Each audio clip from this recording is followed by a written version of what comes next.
Hello, good evening mga kadogo, mga kamingming. Silipin natin si Kobe. Remember, di ba si Kobe kahapon, sobra excessive yung nosebleeding niya. Suspected talaga na ang baba-baba ng platelet niya.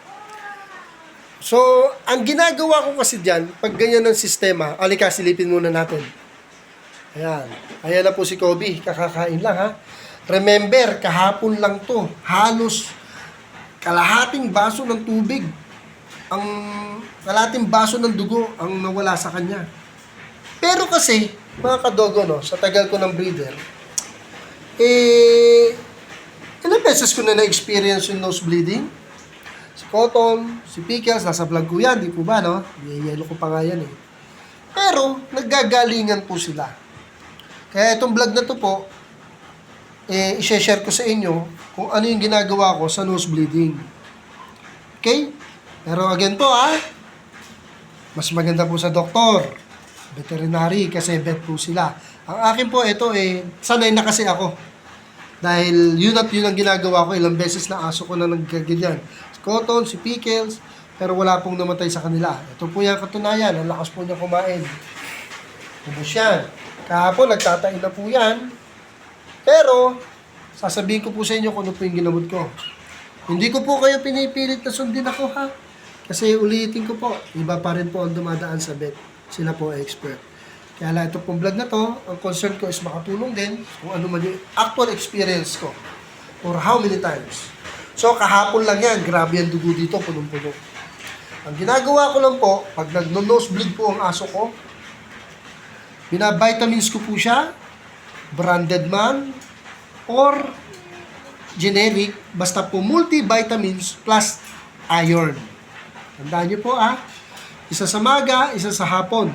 Multivitamins plus iron. At higit sa lahat po, nagpapakulo po ako ng papaya leaves. Papakuluan ko po yung isang dahon ng papaya, malaki yun, sa isa't kalahating baso. Kasi pag pinakuluan ko yun, kukunti yun, magiging isang baso na lang siya.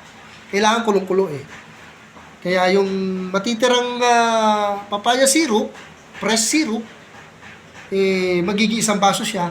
Papainom po yun ng 3 times a day. Maga, tanghali, gabi. Ang galing po ng papaya. Paniwala kayo sa akin, wala akong namamatayan sa mga ganyan nosebleed. Ang lakas pang kumain, pati pagtain niya po, buo na kagad. Iba talaga po yun.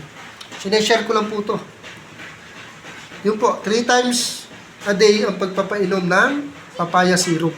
Yung pinakuluan dahon ng papaya. Pero hindi po isang baso ang papainom nyo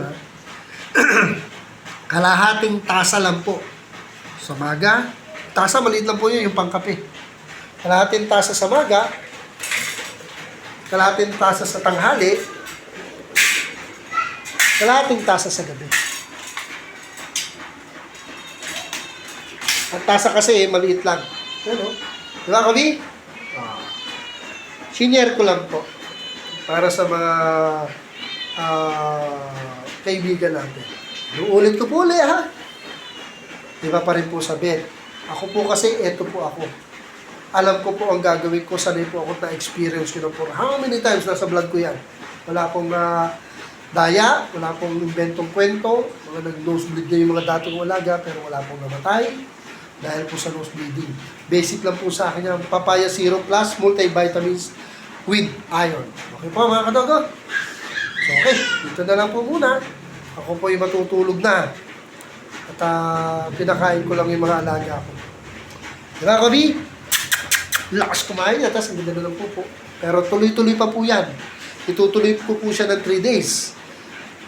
Baka lumagpas pa ng 4 days, 5 days. Pero 3 days lang, wala na yan. Ngayon nga lang, isang araw lang Wala na Okay? Pero itutuloy ko pa po ito. 3 days or more.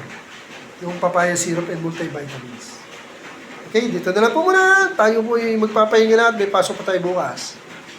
Thanks for watching mga kadogo, mga kaming solid tayo mga kadogo. Thank you for watching.